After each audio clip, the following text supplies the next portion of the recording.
Salut, bienvenue dans une nouvelle vidéo.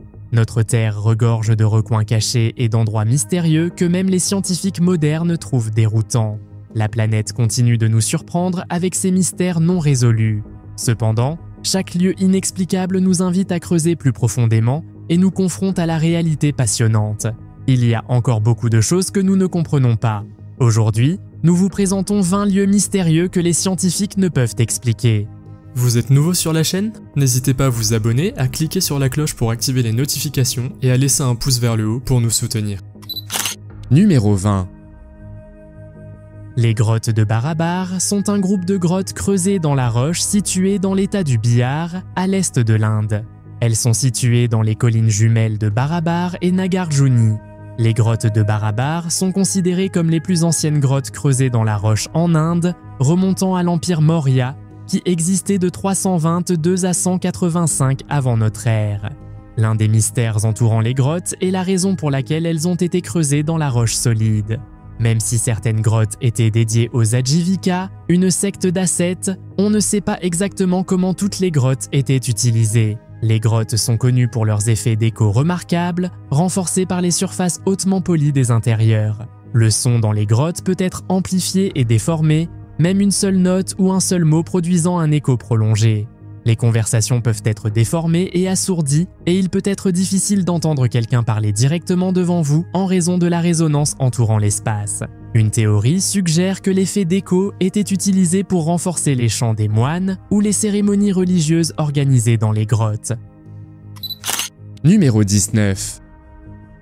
La forteresse de Kuelap a été construite par la civilisation Chachapoyas, également connue sous le nom de guerriers des nuages.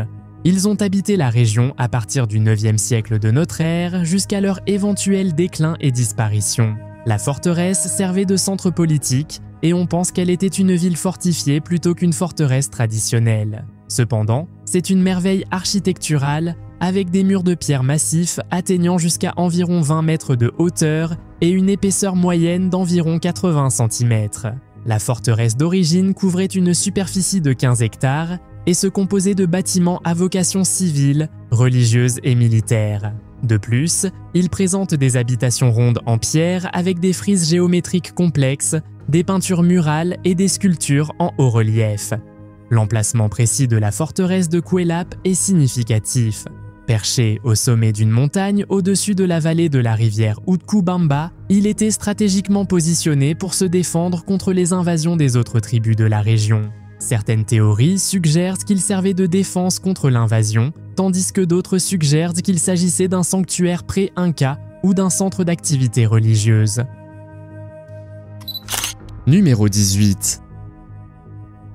Pendant des centaines d'années, Taprom est resté caché et oublié, englouti par l'avancée incessante de la jungle cambodgienne. Taprom est réputé pour sa caractéristique extraordinaire, l'intégration harmonieuse de la nature et de l'architecture. Au fil du temps, le temple s'est mêlé à la jungle environnante à mesure que les arbres ont commencé à pousser du haut de ses murs.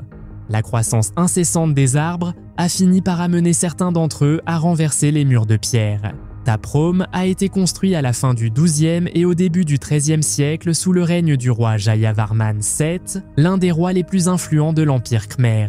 Le temple était à l'origine connu sous le nom de Rajavihara, qui signifie « monastère du roi », et servait de monastère bouddhiste et d'université. Le complexe du temple s'étend sur une vaste zone et se compose de plusieurs enceintes, couloirs et cours interconnectés. Sa beauté éthérée et son lien avec la nature ont attiré l'attention du monde entier après son apparition dans le film Lara Croft Tomb Raider de 2001. Numéro 17. Le triangle de l'Alaska fait référence à une région sauvage de l'Alaska où un nombre important de personnes ont disparu dans des circonstances mystérieuses. Il est également connu sous le nom de triangle des Bermudes de l'Alaska. Le triangle relie la plus grande ville de l'État, Anchorage au sud, à Juneau dans l'enclave sud-est et à Barrow sur la côte nord de l'État. La région a commencé à attirer l'attention du public en octobre 1972 lorsqu'un petit avion privé transportant un homme politique américain, Hale Boggs, son assistant et leur pilote de brousse a apparemment disparu. Il volait d'Anchorage à Juneau et depuis lors, le triangle de l'Alaska s'est bâti une réputation pour un nombre élevé de disparitions, estimé à environ 16 000 personnes. Le triangle de l'Alaska se caractérise par de vastes forêts boréales, une toundra aride, des sommets glacés et une nature sauvage et impitoyable. Certains suggèrent qu'une activité magnétique inhabituelle ou des vortex d'énergie dans la zone pourraient être responsables de ces disparitions. De nombreux rapports font état d'anomalies de boussole et d'irrégularités magnétiques de plus forte intensité dans la région. De plus, il est également associé à des phénomènes paranormaux, à des rapports d'observation d'OVNI et à des observations de Bigfoot dans la région. Numéro 16. La forêt engloutie de Nescovine est un phénomène naturel remarquable le long de la côte de l'Oregon aux États-Unis. Il s'agit d'un groupe de souches d'arbres anciennes, estimées entre 2000 et 4000 ans, visibles à marée basse sur la plage près de la ville de Nescovine. Le mystère entourant la forêt engloutie réside dans la façon dont les arbres se sont retrouvés sous l'eau. Une théorie suggère que la forêt faisait autrefois partie d'une forêt côtière qui a été ensevelie par les dunes de sable au fil du temps, puis à nouveau exposée par l'érosion.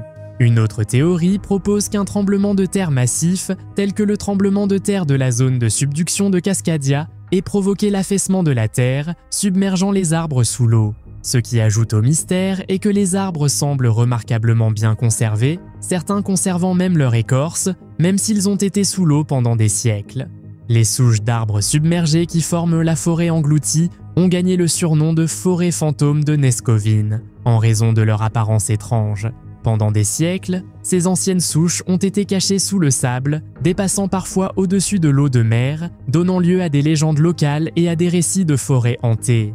Cependant, l'Office du tourisme local suggère que la forêt pourrait faire partie du monde perdu de Cantrer-Gwaelod. Cantrer-Gwaelod est une terre légendaire mentionnée dans le livre noir de Carmarthen, considéré comme le plus ancien texte entièrement écrit en gallois. Numéro 15. Malgré son nom, Balanced Rock situé dans l'Utah n'est pas véritablement équilibré au sens traditionnel du terme. La roche massive d'Entrada Sandstone, estimée à environ 3600 tonnes, repose sur un piédestal plus étroit de Dewey Bridge Slate. Au fil du temps, l'érosion a sculpté ces formations, créant l'illusion d'un équilibre.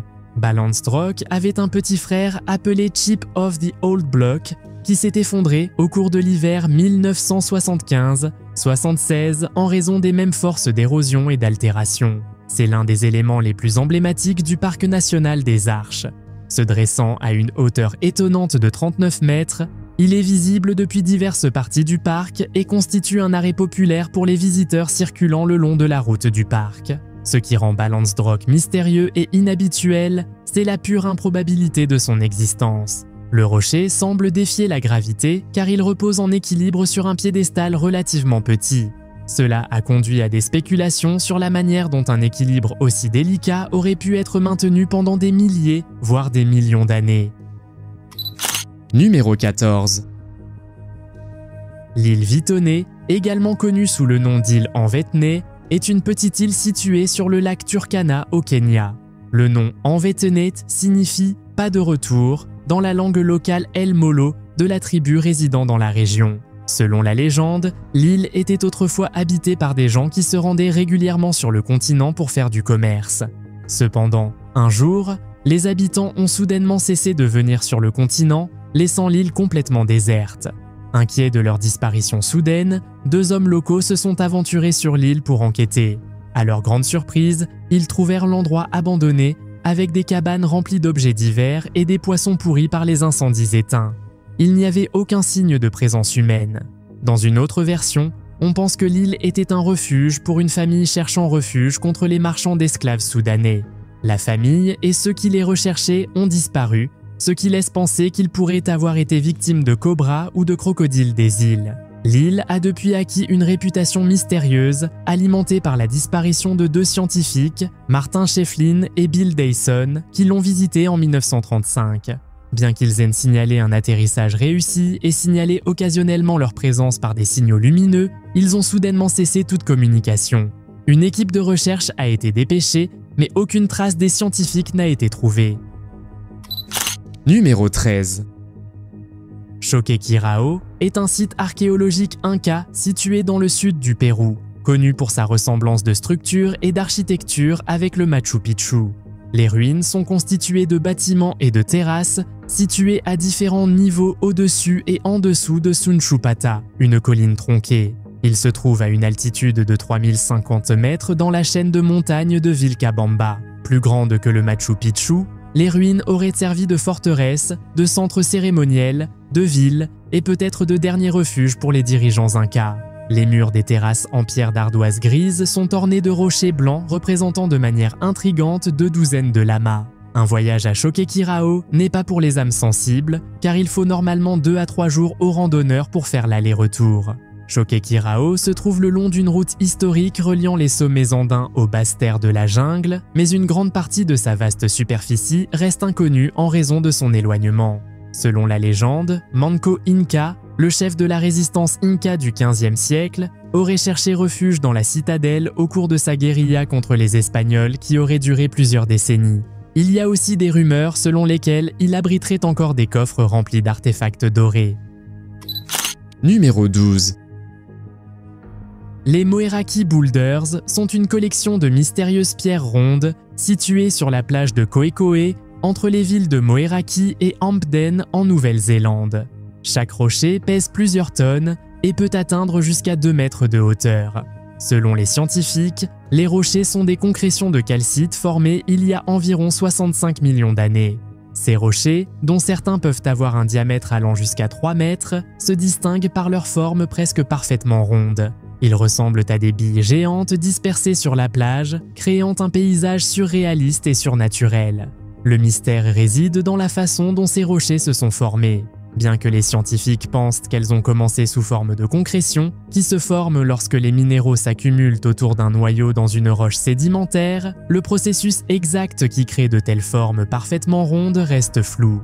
Certaines théories suggèrent qu'ils se sont formés il y a des millions d'années dans les sédiments du fond océanique, tandis que d'autres suggèrent qu'ils ont été progressivement façonnés par l'érosion au fil du temps. La légende maori associée aux rochers suggère qu'il s'agit de courges qui se sont échouées il y a des centaines d'années à partir du grand canoë Araiteru lors de son naufrage à son arrivée en Nouvelle-Zélande.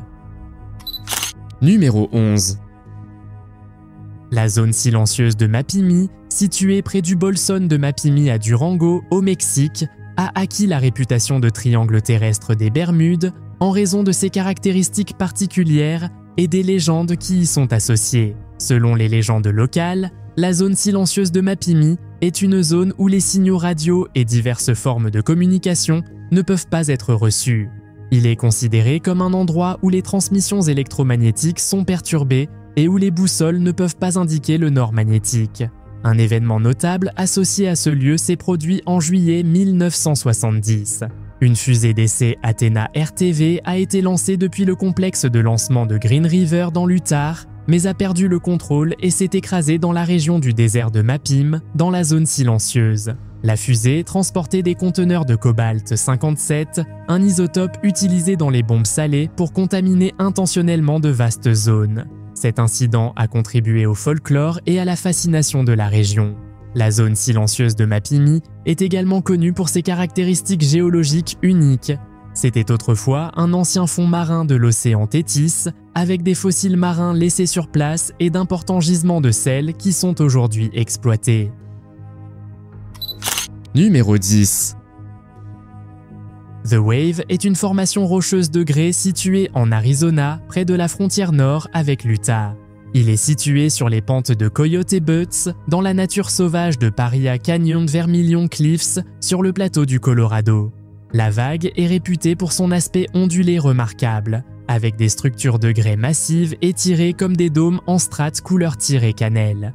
Il s'agit d'un instantané géologique dans le temps, mettant en valeur l'effet des forces naturelles sur l'environnement. La formation est constituée de dunes de grès Navajo qui ont été calcifiées verticalement et horizontalement pendant des millions d'années, se durcissant en roches compactes.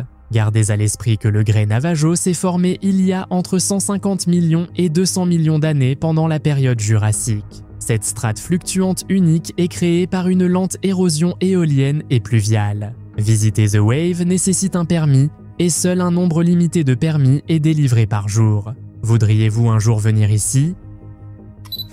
Numéro 9. Cette rivière sous-marine est enveloppée dans un nuage de sulfure d'hydrogène qui peut être toxique en cas d'inhalation. Cénote Angelita est un cénote, terme utilisé pour décrire une grotte d'eau douce. Il est situé à environ 10 à 15 minutes de route au sud de l'ancienne ville maya de Tulum, sur la péninsule du Yucatan. La rivière sous-marine du cénote Angelita est formée par une fine couche de sulfure d'hydrogène séparant l'eau salée de l'eau douce située au-dessus. Cette couche de sulfure d'hydrogène donne l'illusion d'une rivière qui coule à l'intérieur du cénote. La rivière peut atteindre des profondeurs de plus de 100 mètres et comporte plusieurs couches alternant entre l'eau douce et l'eau salée, entourée d'une jungle tropicale dense. Le nuage de sulfure d'hydrogène crée un effet visuel unique, ressemblant à de la brume ou du brouillard. Le cénote Angelita se caractérise par ses parois abruptes plongeant directement jusqu'à une profondeur d'environ 60 mètres. Contrairement à de nombreux autres cénotes de la région, le cénote Angelita n'a aucun lien avec d'autres cénotes. La rivière sous-marine est entourée de feuilles et de branches tombées, donnant l'impression d'une forêt mystique. Numéro 8. Skinwalker Ranch, situé dans le bassin d'Uinta dans l'Utah, est un lieu connu pour ses activités paranormales et ses légendes. Le ranch s'étend sur une superficie de 2 km² dans le bassin d'Uinta, dans l'Utah, à environ 240 km à l'est de Salt Lake City. Il a acquis la réputation d'être l'un des lieux paranormaux les plus célèbres au monde. Le ranch est associé à des observations d'ovnis, à des mutilations de bétail, à des formations rocheuses qui brillent la nuit et à des histoires d'une ancienne malédiction. Skinwalker Ranch fait référence à la légende Navajo des Skinwalkers, considérées comme des sorcières malveillantes capables de changer de forme. Le ranch est situé près de la réserve indienne Ute et les Utes considèrent la zone comme étant sur le chemin du Skinwalker. En 1996, le ranch a été acheté par Robert Bigelow, un millionnaire excentrique intéressé par la recherche sur les ovnis. Il en a fait un centre de recherche pour le National Institute for Discovery Science. Le bassin d'Uinta, où se trouve le ranch, est un haut lieu d'observation paranormale, ce qui a amené certains à l'appeler l'allée des ovnis. Numéro 7. L'île Magnétique, également appelée Triangle des Bermudes en Australie, est située dans le Queensland et est connue pour être un endroit avec ses propres phénomènes inexpliqués. L'île possède une beauté naturelle époustouflante, des plages tropicales et une faune sauvage, dont une population de plus de 800 koalas. De plus, il est entouré d'au moins 20 épaves connues, dont certaines sont encore visibles à marée basse, tandis que d'autres nécessitent du snorkeling ou du matériel de plongée pour être explorées. La réputation de l'île en tant que lieu mystérieux est encore renforcée par les observations rapportées du monstre apparent du Loch Ness dans les eaux environnantes. Si le triangle des Bermudes est associé à de nombreuses disparitions de navires et d'avions, cette île tourne principalement autour de la présence d'épaves et de l'histoire intrigante de l'île. L'île elle-même a une histoire riche, notamment son héritage indigène et sa colonisation européenne. Elle a également été nommée île magnétique par le capitaine James Cook en 1770 parce qu'il pensait que l'île avait un effet magnétique sur sa boussole. Numéro 6.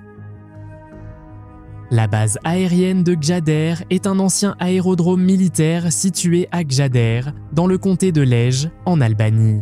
La construction a commencé en 1969 et s'est achevée au milieu des années 1970.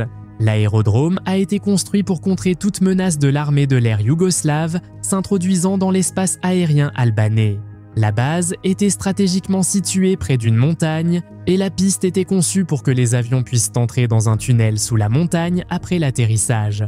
En 1997, lors d'un soulèvement national contre le gouvernement albanais, la base a été prise d'assaut par les habitants locaux, entraînant la destruction de plusieurs bâtiments, dont la tour de contrôle. Les opérations aériennes à la base aérienne de Gjader ont cessé en 2000 en raison d'un manque de fonds pour les réparations, et la base est désormais utilisée comme installation de stockage pour les avions de combat déclassés. Cependant, il est toujours connu pour son vaste système de tunnels, avec environ 600 mètres de tunnels qui étaient autrefois très animés par une activité militaire. La base a suscité l'intérêt des passionnés d'aviation et des chercheurs en raison de la présence de nombreux avions Maege.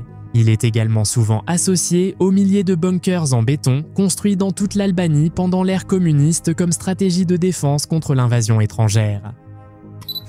Numéro 5.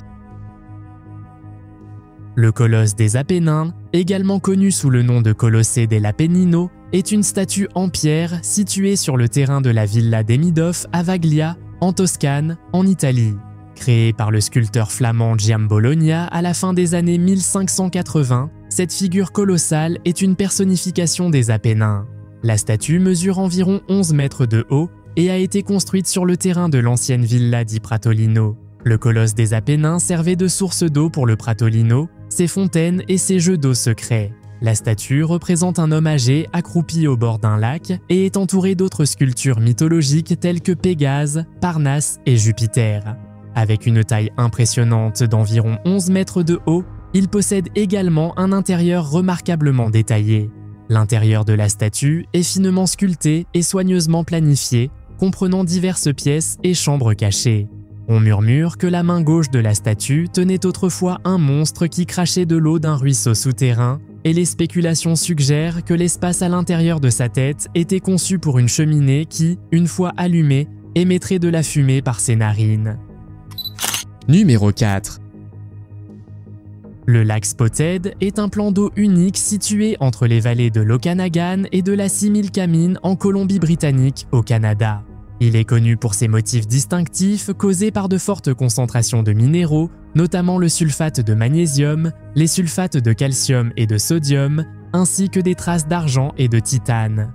Durant les mois d'été, à mesure que l'eau s'évapore, ces minéraux deviennent visibles à la surface du lac sous forme de taches ou de mares de différentes couleurs. L'apparence du lac change en fonction de la composition minérale et de la quantité de précipitations au cours des différentes saisons. Les taches sur le lac sont colorées en fonction des minéraux présents, le sulfate de magnésium étant un contributeur important à la couleur des taches. Au fur et à mesure que l'eau s'évapore, les minéraux restant dans le lac durcissent, créant des passerelles naturelles autour et entre les spots. L'accès au lac est limité par une clôture et l'entrée dans cette délicate merveille naturelle est déconseillée. Les sels trouvés dans le lac ont été historiquement utilisés dans la production d'explosifs pendant la Première Guerre mondiale. Le lac revêt une signification spirituelle pour les peuples autochtones du Canada et des États-Unis et il est entouré de cairns, qui sont souvent utilisés pour marquer les tombes. Numéro 3. Le parc national Lançoí-Maragnance couvre une superficie d'environ 1537 km² le long de la côte nord-est du Brésil. Le parc se caractérise par son paysage unique de dunes de sable blanc ressemblant à des draps répartis le long du littoral. Les dunes de sable de Lançoí-Maragnance se sont formées au fil des milliers d'années lorsque le sable du lit des rivières est déposé à l'embouchure des rivières et ramené sur le continent par les vents et les courants océaniques. Pendant la saison des pluies, les vallées entre les dunes se remplissent d'eau de pluie, créant d'innombrables lagons d'eau douce. Le parc abrite un large éventail d'espèces, dont 4 sont considérées comme en voie de disparition: l'ibis écarlate, la loutre néotropicale, l'oncilla et le lamentin des Caraïbes. Les dunes de sable de Lançoí-Maragnance atteignent des hauteurs impressionnantes, avec certaines dunes s'élevant jusqu'à 40 mètres au-dessus de la végétation environnante. Revenant à la saison des pluies, qui tombe généralement de janvier à juin, lorsque la région reçoit des précipitations importantes, les lagons sont au maximum, créant un contraste saisissant avec les dunes de sable blanc. Le paysage du parc évolue constamment en raison de l'érosion éolienne et pluviale. Une fois que vous l'aurez vu, il ne sera plus jamais le même. Numéro 2. Bagan, l'ancienne capitale du royaume païen du 9e au 13e siècle, est située dans la région de Mandalay au Myanmar. C'est durant cette période que des milliers de temples, pagodes et monastères furent construits dans la région. La ville a servi de centre de la culture et de l'ethnie birmane, ainsi que du bouddhisme Theravada dans la région. À son apogée, Bagan comptait plus de 10 000 temples et 1000 stupas. Les temples de Bagan témoignent de la dévotion religieuse et du savoir-faire architectural du peuple et des dirigeants birmans à travers les siècles. Certains temples sont ornés de fresques représentant des scènes de la vie de Bouddha, remarquablement conservées au fil des âges. Ce qui est particulièrement inhabituel dans les temples de Bagan, c'est l'immensité du paysage archéologique. Plus de 2000 temples, stupas et pagodes anciens datant du 9e au 13e siècle sont répartis dans les plaines de la région de Bagan. Chaque temple présente des caractéristiques uniques, reflétant les influences artistiques et culturelles de différents dirigeants et périodes de l'histoire de Bagan. Certains temples sont ornés de sculptures complexes et de vastes fresques, tandis que d'autres possèdent des flèches imposantes et des entrées majestueuses. Numéro 1. Poverty Point, en Louisiane, est un site archéologique remarquable pour ses monticules de terre uniques et ses terrassements géométriques complexes. On l'appelle Poverty Point en raison de sa proximité avec la plantation du 19e siècle. Ce site remonte à la période archaïque tardive, entre 1700 et 1100 avant notre ère, ce qui en fait l'un des sites archéologiques les plus anciens et les plus étendus d'Amérique du Nord. Le point focal de Poverty Point est une série de 6 monticules de terre concentriques et diverses crêtes de terre, disposées selon un motif ressemblant à un oiseau ou à un demi-cercle. Le plus grand monticule, connu sous le nom de monticule A, s'élève à une hauteur de 21 mètres et couvre une superficie d'environ 6 hectares. Ces terrassements ont été réalisés à l'aide d'outils simples et de paniers remplis de terre. Il est considéré comme l'un des sites de monticules amérindiens les plus importants de l'Amérique précoloniale. Les habitants de Poverty Point ont construit une série complexe de collines et de crêtes en terre, surplombant la plaine du fleuve Mississippi. On estime que jusqu'à 1,5 million de mètres cubes de terre ont été déplacés lors de la préparation du paysage et de la construction des travaux de terrassement. Le site est une merveille technique et représente le travail de ses habitants, estimé à environ 5 millions d'heures de travail. Quel endroit mystérieux aimeriez-vous visiter? Faites-le moi savoir dans les commentaires. Si vous avez aimé cette vidéo, mettez un pouce en l'air. Si vous voulez voir d'autres vidéos que nous avons réalisées, cliquez sur l'une d'entre elles à l'écran ou jetez un coup d'œil à la chaîne. Merci d'avoir regardé et à la prochaine.